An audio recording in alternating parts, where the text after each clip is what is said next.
The splash echoed across the pristine community pool like a gunshot, followed immediately by screams that would haunt the Willowbrook estates for months to come. 7-year-old Malik Washington flailed desperately in 8 feet of chlorinated water, his small arms cutting through the surface in panic as his sister Zara's voice pierced the afternoon air. "He can't swim! He can't swim!" But the woman, standing at the pool's edge, her perfectly manicured hands still extended from the violent shove, simply crossed her arms and watched. 20 minutes earlier, the August sun had been beating down mercilessly on the suburban Atlanta neighborhood, turning the asphalt into rivers of heat that made even the hardiest residents seek refuge indoors. Malik had been bouncing on his toes in the back seat of his mother's Honda Civic, pressing his face against the window as they pulled into the Willowbrook Estates Community Center parking lot. This was it. His first time at the big pool. The one with the diving board and the water slide that curved like a giant blue snake. "Remember what I told you about staying in the shallow end?" his mother, Angela, said as she gathered towels and sunscreen from the passenger seat. Her voice carried that particular mixture of excitement and concern that all parents know well. "Zara will watch you, but you don't go past where you can touch the bottom." Malik nodded eagerly, his brown eyes bright with anticipation. At 7, he was small for his age, all knees and elbows and boundless energy. Swimming lessons had been on the family's to-do list for months, but between Angela's nursing shifts at the hospital and the tight family budget, they hadn't materialized yet. Today was supposed to be about fun, about finally using the community amenities they'd been paying for since moving to Willowbrook 6 months ago. Zara, 16, and summer-tanned from her lifeguard job at the YMCA across town, shouldered the beach bag with practiced ease. "Don't worry, Mom. I've got him. We'll stick to the kiddie area until he gets comfortable." The community pool complex was impressive by any standard. 2 pools dominated the space, the main pool with its Olympic-length lanes and deep end, and a smaller kiddie pool with fountains and shallow play areas. Lounge chairs were arranged in neat rows across the concrete deck, most already occupied by residents seeking relief from the sweltering heat. The smell of chlorine and sunscreen hung heavy in the air, mixed with the distant sound of children's laughter and the steady hum of pool equipment. Malik's eyes immediately went to the diving board, where older kids were executing cannonballs and belly flops with reckless abandon. The water slide towered above everything else, its blue plastic gleaming in the sunlight like a beacon of adventure. But he obediently followed Zara toward the shallow end of the main pool, where a few other families had claimed spots near the entry steps. "This is perfect," Zara said, spreading their towels on 2 adjacent lounge chairs. "See how it's only 3 feet deep here. You can stand up easily if you need to." Malik peeled off his t-shirt with the urgency of a child who has waited too long for this moment. His swimming trunks were new, bright red with white stripes, a purchase Angela had splurged on despite their tight budget. He stood at the pool's edge, toes curled over the warm concrete, gathering courage for his first step into the crystal-clear water. That's when she appeared. Margaret Thornton had been watching from her preferred spot near the pool house, her pale skin protected by a wide-brimmed hat and her thin lips pursed in disapproval. At 52, she was the self-appointed guardian of Willowbrook Estates community standards, serving as the HOA board's most vocal member and the neighborhood's unofficial enforcer of rules, both written and unwritten. Her presence at the pool was less about swimming and more about surveillance, ensuring that everything met her exacting standards of propriety and order. She had noticed the Washington family the moment they arrived. The boy was loud, she thought, and clearly excited in a way that she found undisciplined. His sister seemed responsible enough, but Margaret had her concerns about teenagers these days. Most troubling of all, she was certain she'd never seen them at any HOA meetings or community events.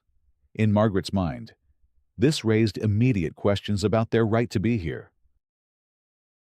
"Excuse me," she called out as she approached their claimed spot, her voice carrying the authority of someone accustomed to being obeyed. Her white sundress fluttered in the slight breeze, and her jewelry caught the sunlight as she moved. "I don't believe we've met. I'm Margaret Thornton, HOA board member." Zara looked up from where she was applying sunscreen to Malik's shoulders. "Oh, hi. I'm Zara Washington, and this is my little brother Malik. We live over on Maple Street." "Maple Street," Margaret repeated, her tone suggesting she was filing away this information for later verification. "And your parents are aware you're here using the community facilities?" The question hung in the air with an undertone that made Zara's stomach tighten. She'd encountered this type of questioning before, the kind that seemed innocent on the surface, but carried implications that made her skin crawl. "Yes, ma'am. My mom dropped us off. She's at work at the hospital." "I see." Margaret's eyes narrowed slightly as she surveyed their setup. "Well, I hope you understand that these facilities are for residents and their immediate family members only. We've had issues with people bringing friends, neighborhood kids who don't actually live here. It's nothing personal, you understand. But rules are rules." Malik, oblivious to the tension building between the adults, finally worked up the courage to step into the pool. The water was perfect, warm but refreshing, and he let out a delighted gasp as it reached his waist. "Zara, look, I'm doing it." "That's great, buddy," Zara called back, but her eyes remained fixed on Margaret. "We live here, Mrs. Thornton. We moved in 6 months ago. House number 847 Maple Street." Margaret's expression suggested she remained unconvinced. "I know most of the families on Maple Street quite well. The Hendersons, the Johnsons, the Whitfields. I don't recall hearing about any new residents." The implication was clear, and Zara felt her cheeks flush with a combination of embarrassment and anger. "Maybe you should update your information," she said, her voice steady, despite the emotion building behind it. "We've been paying HOA fees for 6 months. I'm sure it's all in the records." Margaret's smile was thin and sharp. "Of course. I'm sure it's just an oversight on my part." But her tone suggested she believed nothing of the sort. "I just want to make sure everyone follows the proper procedures. You understand?" Malik, meanwhile, had discovered the joy of jumping in the shallow water, sending small splashes in every direction. His laughter rang out pure and uninhibited, the sound of a child experiencing simple joy. Other families around the pool smiled at his enthusiasm, remembering their own children's first pool experiences. But Margaret saw only disruption. "The child is being quite loud," she observed, her voice carrying just far enough for nearby families to hear. "We do try to maintain a peaceful environment here. Perhaps he might be more comfortable at one of the public pools in the area." The suggestion landed like a slap. Zara stood up from her chair, her full height now matching Margaret's. "He's a 7-year-old kid enjoying the pool. He's not hurting anyone." "I'm not saying he's hurting anyone," Margaret replied, her voice taking on the patient tone adults use when explaining obvious things to children. "I'm simply suggesting that different environments might be more suitable for different types of activities. Some children are naturally more exuberant than others." The word exuberant dripped with condescension, and everyone within earshot understood the subtext. A few other pool-goers began to take notice of the conversation, some pretending to read while straining to listen, others openly watching the confrontation unfold. Zara's hands clenched into fists at her sides. "My brother has every right to be here. We live here. We pay to be here. And he's going to swim here. Margaret's composure never wavered. Of course he does, dear. I never said otherwise. I'm simply looking out for the best interests of all our residents. Sometimes what's legally permitted isn't necessarily what's best for community harmony. The conversation might have continued to escalate in words alone, but Malik chose that moment to venture slightly deeper into the pool. The water was now at his chest, and his excitement had reached a fever pitch. Zara, watch this, he called out, attempting to jump higher than before. His foot slipped on the pool bottom, and for a moment he went under, his head disappearing beneath the surface. It was barely a second before he popped back up, sputtering and laughing. But the brief submersion sent a bolt of panic through Zara. Malik, she called out, taking a step toward the pool. Come back toward the steps. But Margaret moved faster. In her mind, the child's momentary struggle confirmed everything she'd been thinking about the situation being inappropriate and dangerous. Without thinking, without considering consequences, she acted on impulse and prejudice.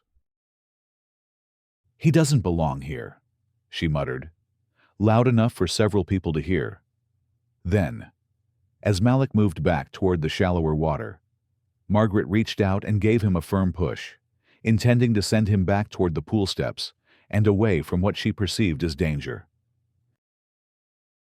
But Malik was off balance from his earlier slip, and Margaret's push was harder than she'd intended.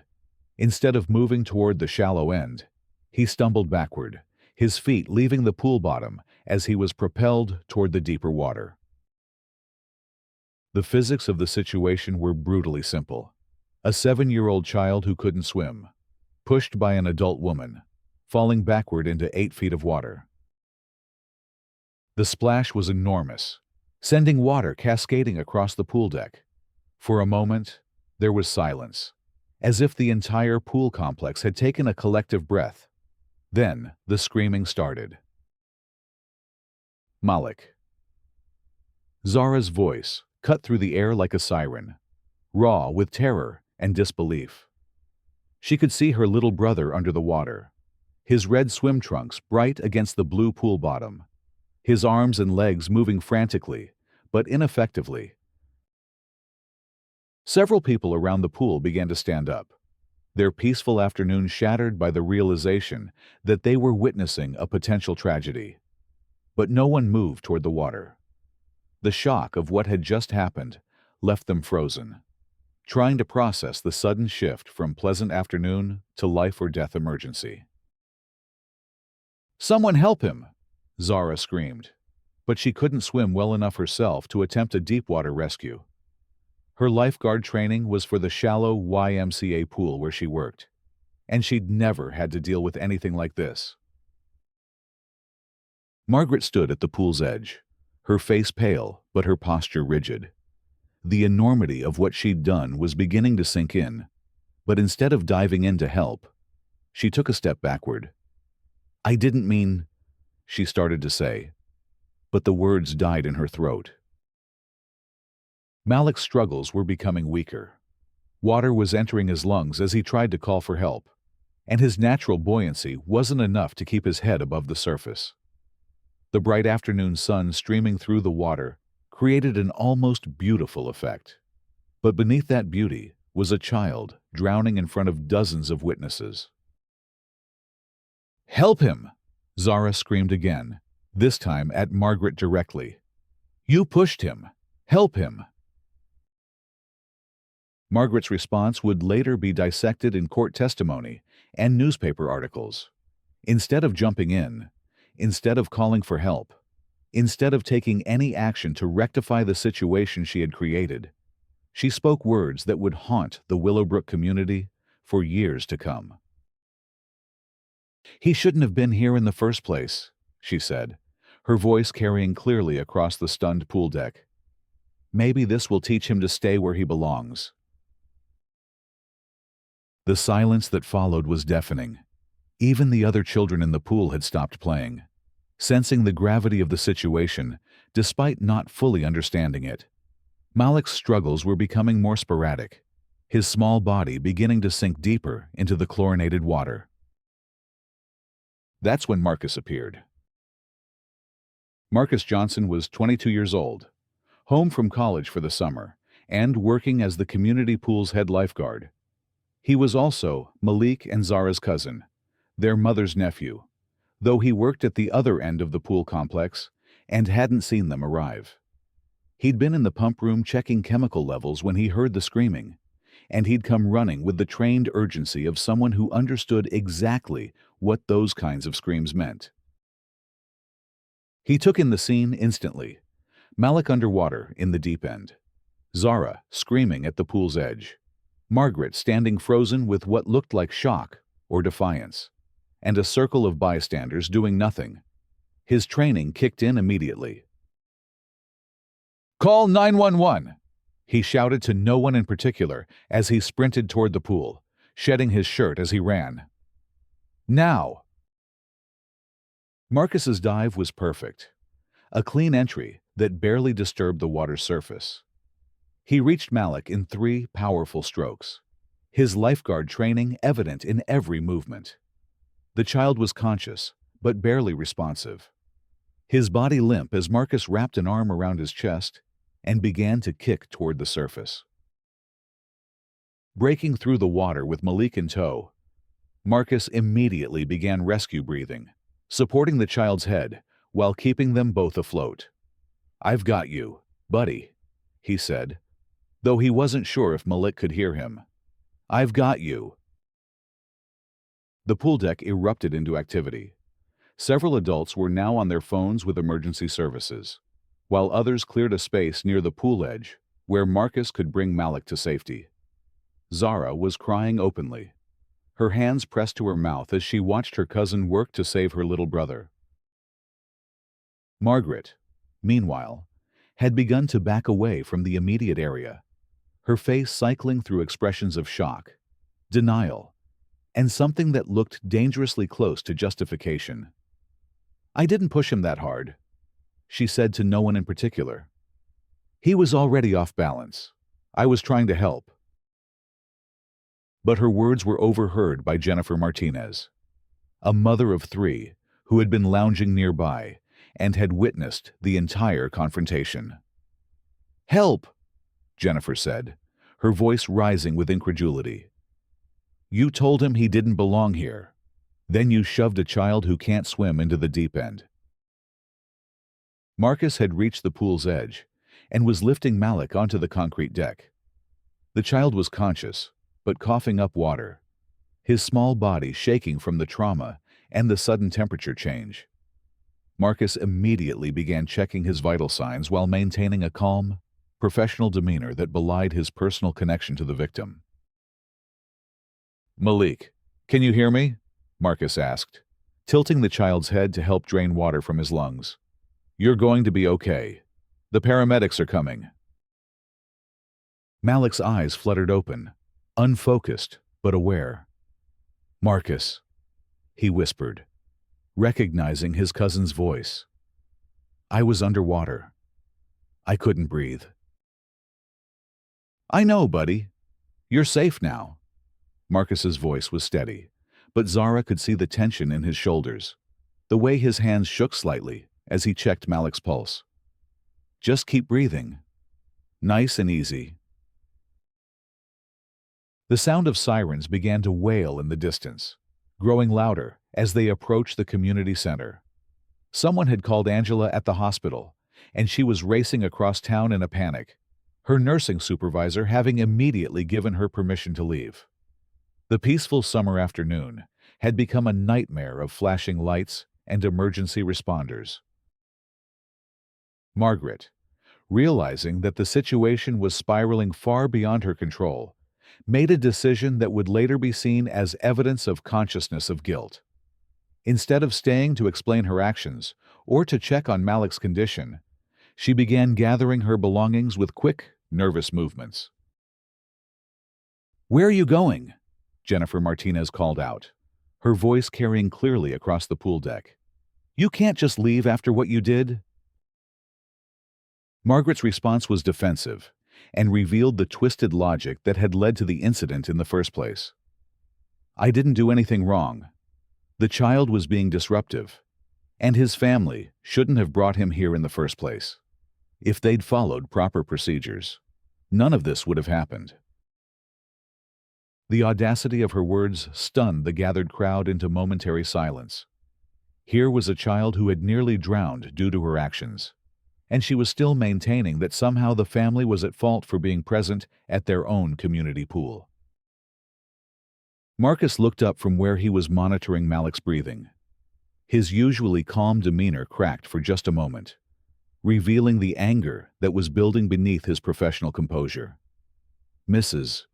Thornton, you pushed my 7-year-old cousin into water you knew he couldn't handle. Then you stood there and watched him drown. How exactly is that anyone's fault but yours?" The word cousin sent a ripple through the crowd. This wasn't just a lifeguard saving a random child. This was family. The personal stakes were immediately evident in Marcus's voice, though his training kept him focused on Malik's medical needs. Margaret's face flushed red. "I don't have to justify my actions to anyone, especially not to people who clearly don't understand how this community operates." The racist implications of her statement were lost on no one. Several people began recording the conversation on their phones, instinctively understanding that they were witnessing something that needed to be documented. The age of social media had taught them that accountability often depended on evidence. The paramedics arrived with a screech of brakes and the organized chaos that accompanies emergency medical response. 2 EMTs jumped from the ambulance, their equipment cases in hand, and immediately took over Malik's care from Marcus. Their assessment was swift, and professional vitals stable but concerning.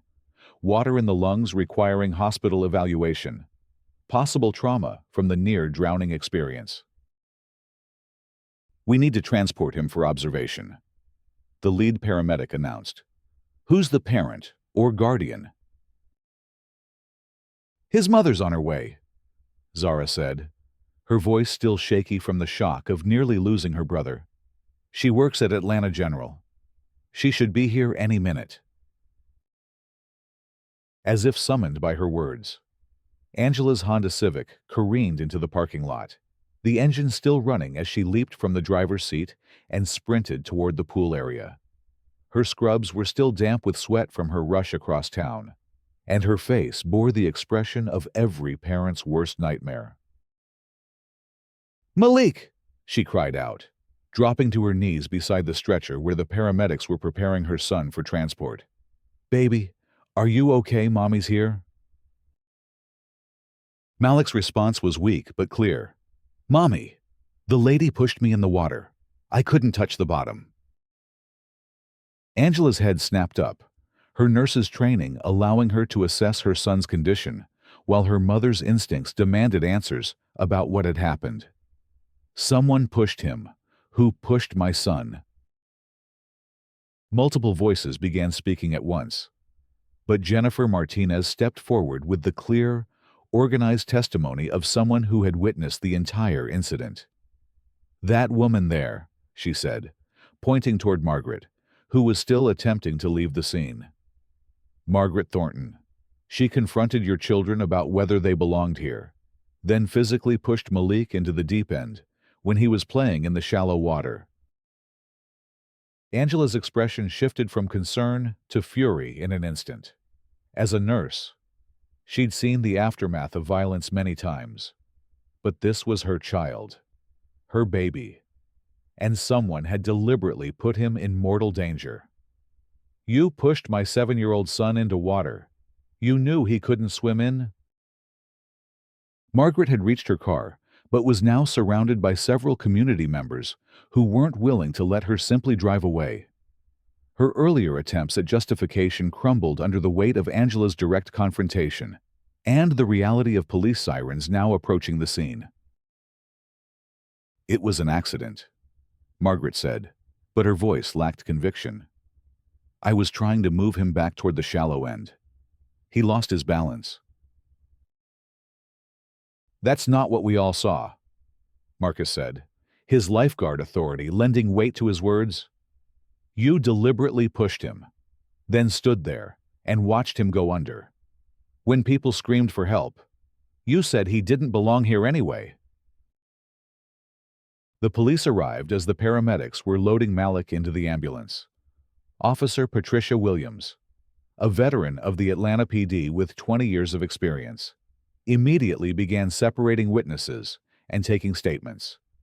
Her partner, Officer David Chen, focused on securing the scene and ensuring that all parties remained available for questioning. Angela climbed into the ambulance with Malik, but not before making eye contact with Margaret one more time. If my son had died today, it would have been murder, she said, her voice carrying the quiet intensity of absolute certainty. Don't think for 1 second that this is over. As the ambulance pulled away, its lights flashing but sirens quiet, the pool area took on an almost surreal quality.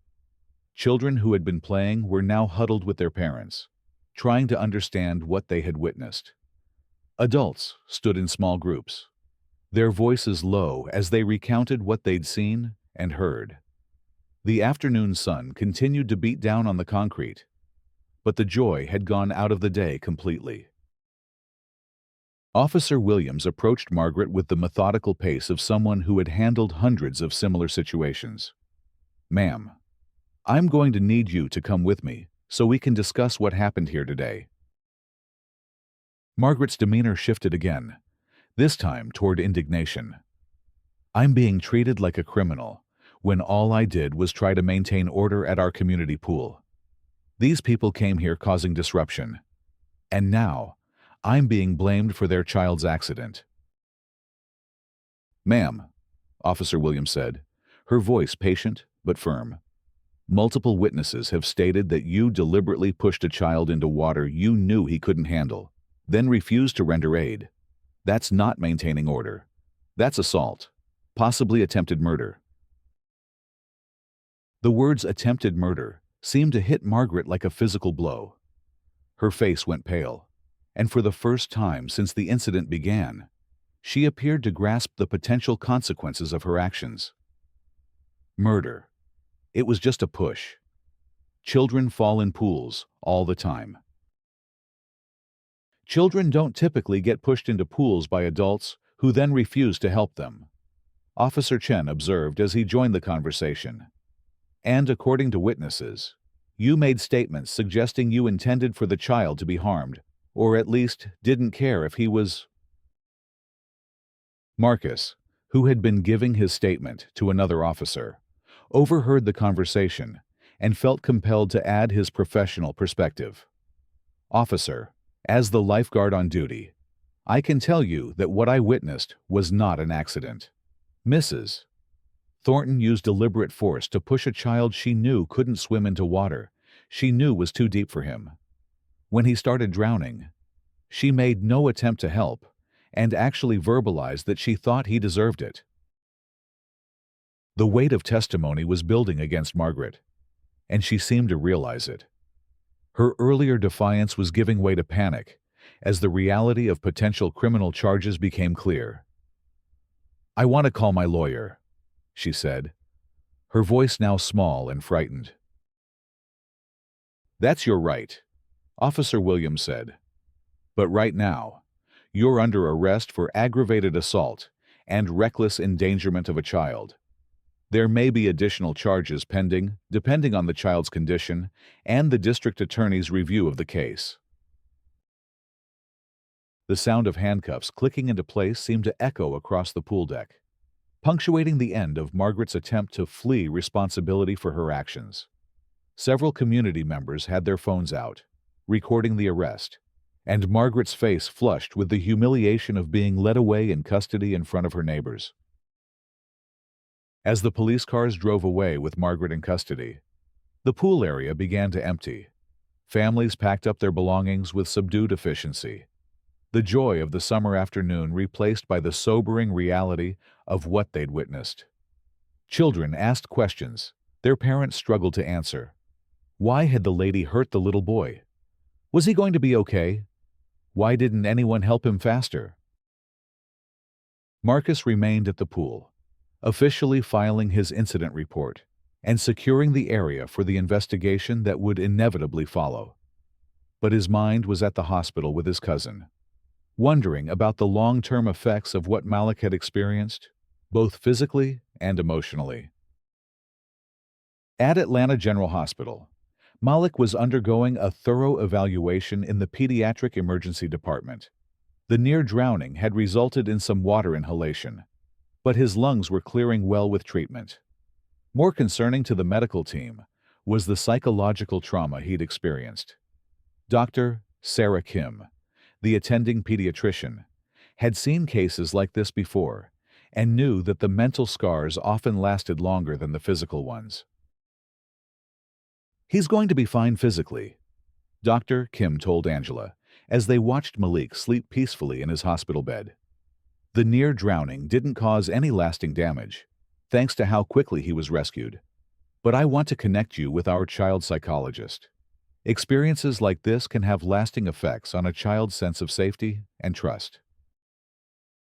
Angela nodded, her eyes never leaving her son's face. As a nurse, she understood the medical implications of what had happened. As a mother, she was grappling with the knowledge that someone had deliberately tried to harm her child simply because they didn't think he belonged at his own community pool. Zara sat in the chair beside the bed, her earlier bravado replaced by the shaken quiet of someone who had witnessed something that challenged her understanding of the world. She'd tried to protect her little brother, but she'd been powerless to stop what happened. The guilt of that powerlessness was already beginning to eat at her, despite the rational understanding that nothing that happened was her fault. Word of the incident was already spreading through the Willowbrook Estates community and beyond. Social media posts were beginning to appear, sharing witness accounts and expressing outrage at what had occurred. The hashtag #JusticeForMalik began trending locally as people shared their shock and demanded accountability. The HOA board, meanwhile, was in emergency session, trying to figure out how to respond to the fact that one of their most prominent members had been arrested for assaulting a child at their community pool. The legal implications were staggering: potential lawsuits, insurance claims, federal civil rights investigations. But beyond the legal concerns was the moral reckoning the community would have to face about the attitudes and assumptions that had led to this moment. Margaret's arrest was processed with the efficiency of a system that had handled thousands of similar cases. But the uniqueness of the charges and the severity of the alleged crime meant that she would not be released on her own recognizance. The judge who reviewed her case noted the deliberate nature of the assault, the vulnerability of the victim, and the defendant's apparent lack of remorse as factors requiring her to remain in custody pending a full hearing. Her lawyer, hastily contacted by her husband, was already crafting a defense strategy based on the claim that the incident was an accident, that Margaret had been trying to help rather than harm, and that the racial implications being discussed in the media were unfair characterizations of a misunderstanding that had gone tragically wrong. But the evidence was stacking up against that narrative. Multiple witnesses had heard Margaret's comments about Malik not belonging at the pool. Several people had recorded her refusal to help after pushing him, and her statement that maybe the experience would teach him to stay where he belonged. Most damaging of all, her attempt to leave the scene rather than render aid or accept responsibility painted a picture of someone who knew exactly what she had done. The next morning brought a flurry of media attention to Willowbrook Estates. News vans lined the streets as reporters sought interviews with witnesses and community members.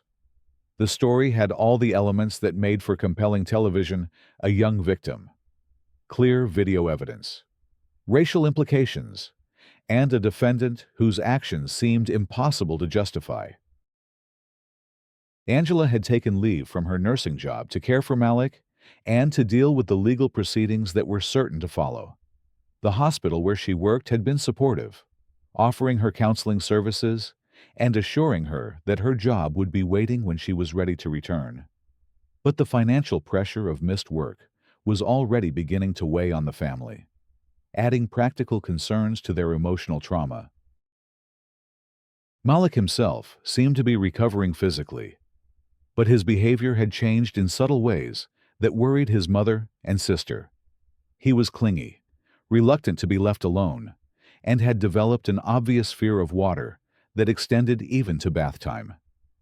The child psychologist Dr. Kim had recommended was scheduled to begin working with him, but everyone understood that healing from this kind of trauma would be a long process. The legal system moved with surprising speed in Margaret's case. The district attorney, recognizing both the severity of the charges and the public attention the case was receiving, assigned senior prosecutors to handle what was clearly going to be a high-profile trial. The charges were upgraded to include attempted murder in the second degree, based on evidence that Margaret had acted with conscious disregard for human life when she pushed a child she knew couldn't swim into water she knew was too deep for him. Margaret's arraignment was a media circus. Protesters gathered outside the courthouse with signs reading, "Justice for Malik" and "Pool safety for all children."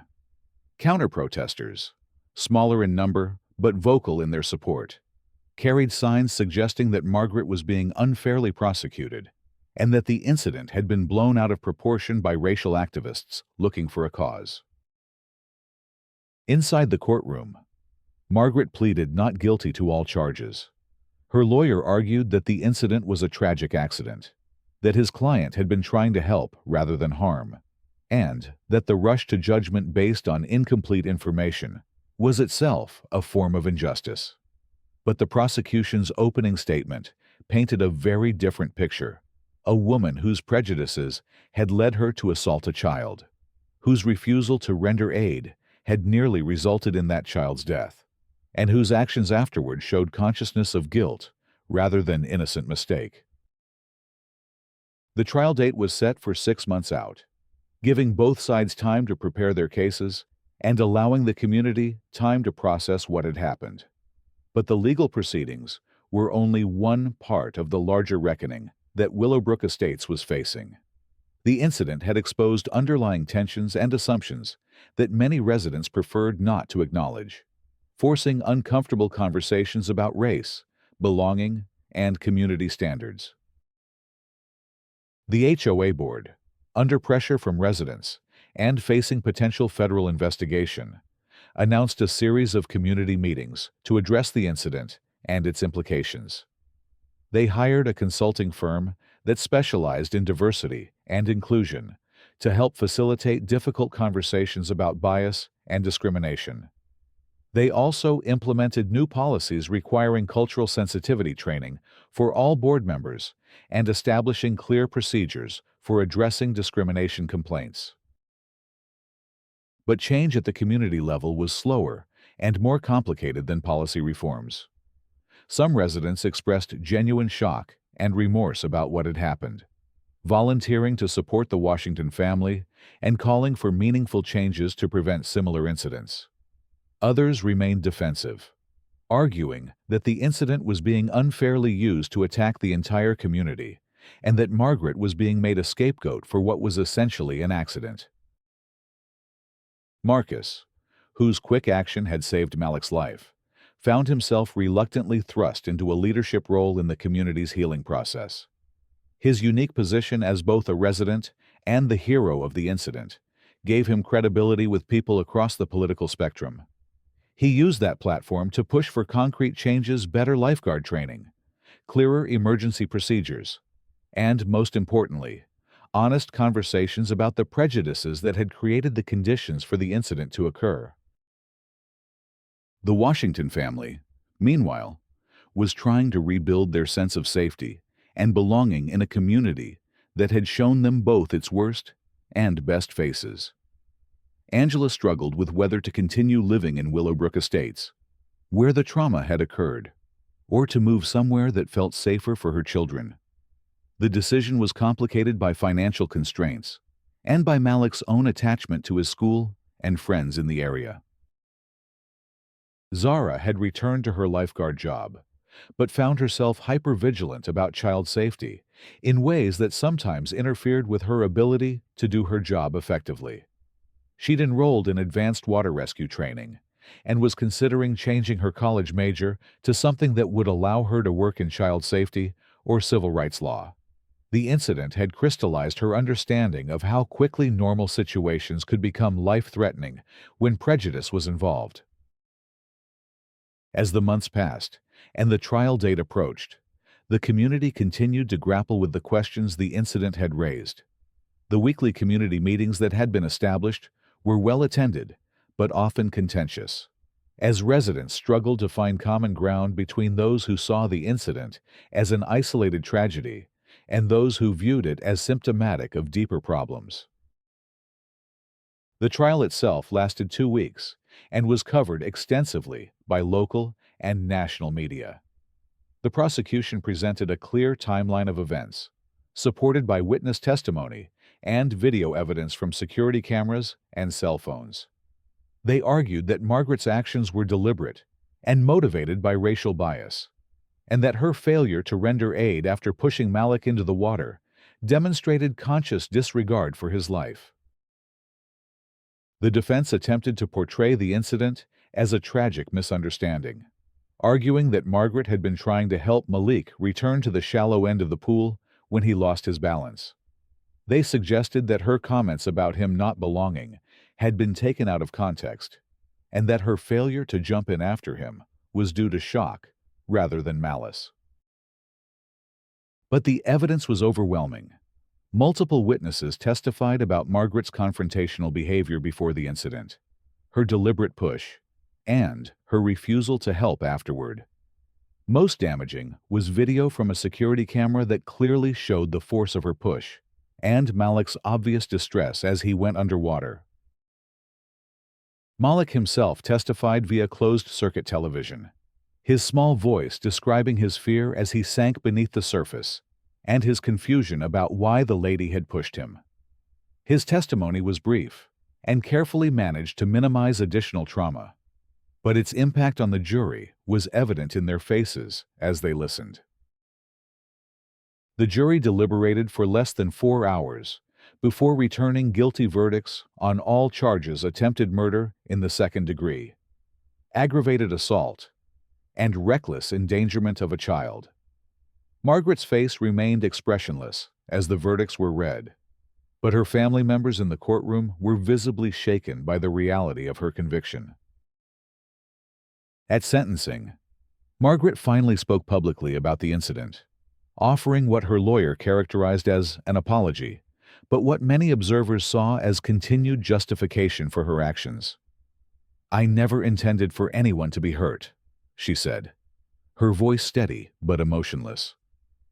"I was trying to maintain order at our community pool, and I deeply regret that my actions led to this unfortunate situation." The judge, however, was not impressed by what he saw as Margaret's continued inability to accept full responsibility for her actions. "Mrs. Thornton," he said, "you deliberately pushed a 7-year-old child into water you knew he couldn't handle, then stood by and watched him nearly drown. Your actions were not an attempt to maintain order. They were an assault motivated by prejudice and a callous disregard for human life." Margaret was sentenced to 8 years in prison, with the possibility of parole after 5 years. She was also ordered to pay restitution to the Washington family for medical expenses and counseling costs, and to complete mandatory sensitivity training if and when she was released. The conviction sent shockwaves through the Willowbrook Estates community and beyond. For some, it represented justice served and accountability for actions that could have resulted in a child's death. For others, it was seen as an overly harsh punishment for what they still viewed as an accident. regardless of the jury's findings. But for the Washington family, the conviction was both an ending and a beginning. It provided some measure of closure for the trauma they had experienced, but it also marked the start of their efforts to prevent similar incidents from happening to other families. Angela used her settlement money to establish the Malik Washington Foundation, focused on water safety education and anti-bias training for community organizations. The foundation partnered with local schools and community centers to provide swimming lessons for children whose families couldn't afford them, while also conducting workshops on recognizing and addressing prejudice in community settings. Malik himself had shown remarkable resilience in his recovery. With the help of therapy and his family's support, he had overcome his fear of water and had actually become quite a good swimmer. He often spoke at foundation events, his presence a powerful reminder of what was at stake when communities failed to address bias and discrimination. Zara had indeed changed her college major, now studying civil rights law, with the goal of becoming an attorney who could help families facing discrimination. Her experience as a witness to her brother's near drowning had given her a unique perspective on how quickly bias could escalate to violence, and she was determined to use that understanding to protect other children. Marcus continued working as a lifeguard while finishing his degree in social work. He'd been recognized by several organizations for his heroic actions in saving Malik, but he was more proud of the ongoing work he was doing to make community pools safer and more welcoming for all families. The Willowbrook Estates community itself had undergone significant changes in the years following the incident. The HOA board had been completely restructured, with new leadership committed to creating an inclusive environment for all residents. Regular diversity training was now mandatory for all board members, and clear procedures were in place for addressing discrimination complaints. The community pool had been renovated with improved safety features, including additional lifeguards and better emergency equipment. But more importantly, it had become a symbol of the community's commitment to change. Families of all backgrounds now felt welcome there, and incidents of discrimination were quickly addressed by community members who had learned to speak up rather than remain silent. The case had also had broader implications beyond Willowbrook Estates. It had become a touchstone in discussions about implicit bias, community safety, and the responsibilities that come with positions of authority in neighborhood organizations.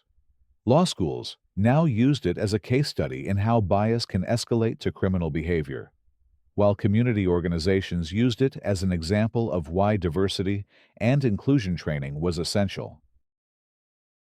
5 years after the incident, as Margaret became eligible for parole, the community gathered for what had become an annual water safety and inclusion event at the pool where everything had happened. Malik, now 12 and an accomplished swimmer, served as the event's honorary lifeguard, his presence a testament to both his resilience and the community's transformation. Angela spoke to the gathered crowd about forgiveness and accountability, explaining how her family had chosen to channel their trauma into positive change rather than allowing it to consume them with anger. "What happened to Malik was terrible," she said.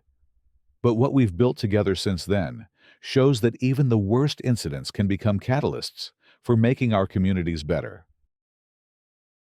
The speech was met with sustained applause from a crowd that included many of the same people who had witnessed the original incident.